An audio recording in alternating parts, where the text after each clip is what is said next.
with several battles in the Senate of Kenya. Some that have that started like 2 years ago. They started when I reported an issue of sexual harassment. And to be clear, what I reported is that I realized that my legislative agenda, I realized that my work in parliament, my activities in parliament, somehow they're being sabotaged and I'm having a difficult time. When I reflected on several things, I actually came to the conclusion that because I refused to participate in the sexual advances of the clerk of the Senate, Jeremiah Nyegenye, so many things which are in control, either through his office or by proxies, were happening to me. This is on record. I did a personal statement at the floor of the House. What you saw after that is a woman who was being persecuted for speaking up. You saw a suspension motion that was brought 2 times. The first time they brought it to the floor of the House, they realized that I was present, and so I would be accorded 20 minutes to defend myself. The whole House, that is the leadership of the House, the Speaker, everyone was aware that because I'm a person who speaks and I am very fearless, at that first motion they decided it's probably a bad idea to try and suspend her when she's present, because her 20 minutes in the protected area in Parliament, she will spend it wisely and she will inform Kenyans of what is happening in this country. So what they did at that first motion, you will see the majority leader going on record saying that some of this dirty linen needs to be washed outside of the public spheres. And the majority leader, Aaron Cheriot, is on record saying that they are going to have conversations outside of the plenary, and that the matter, they assured me and they promised me that at the bare minimum, there will be investigations, and whatever it is that I was reporting will be looked into, and that there will be a conclusion where all parties will be able to take responsibility and move forward. That did not happen. As a matter of fact, the majority leader never picked my phone from that day until the next motion, which they basically made sure that I was absent, that I was not in Parliament. So I was in New York attending the Clinton Global Initiative. At that time, also the president and the whole State House delegation was in New York. So even anyone who could have intervened and brought it to the powers that be that something is going wrong, everyone was busy in the US.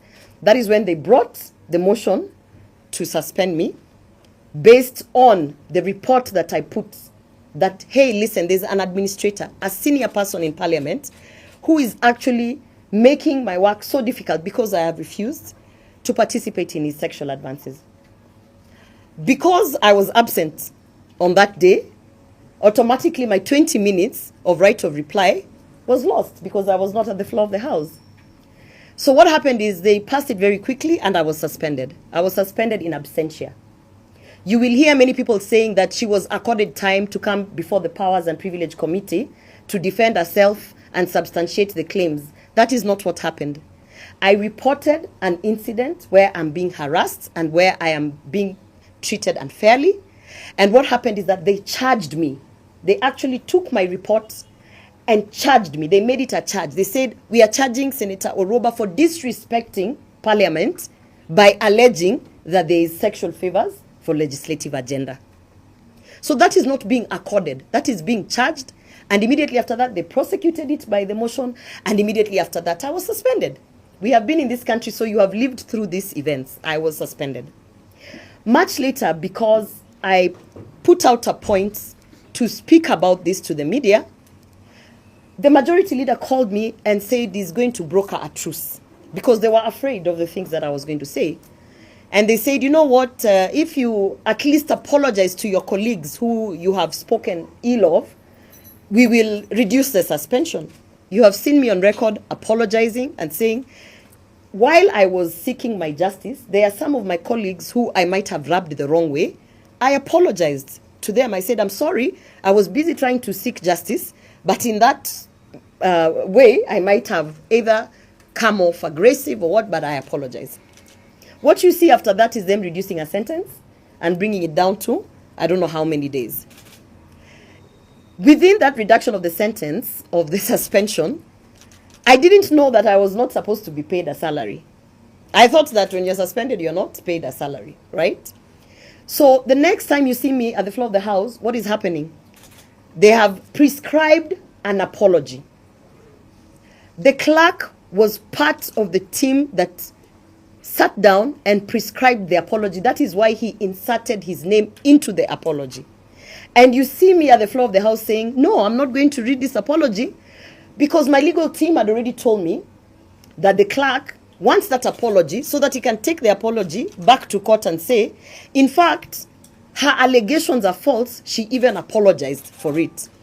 And if you go to the court proceedings, which are public, you will see that the clerk indeed, even after I gave the disclaimer, he indeed took the apology and used it in court for proceedings that are ongoing, saying that the fact that she apologized to me it shows you that she was lying. That is not true. I have reported an incident of sexual harassment. To date, there is a letter to Parliamentary Service Commission. The chair of Parliamentary Service Commission is the Speaker of the National Assembly. The letter is out there. He chose not to act on it. At the bare minimum, in any workplace, at least an investigation must be conducted. I have been saying that if you think I'm lying, let the travel report of the Senate be released, because then you will see that at the point when United Nations invited me to Brussels to the 53rd Assembly,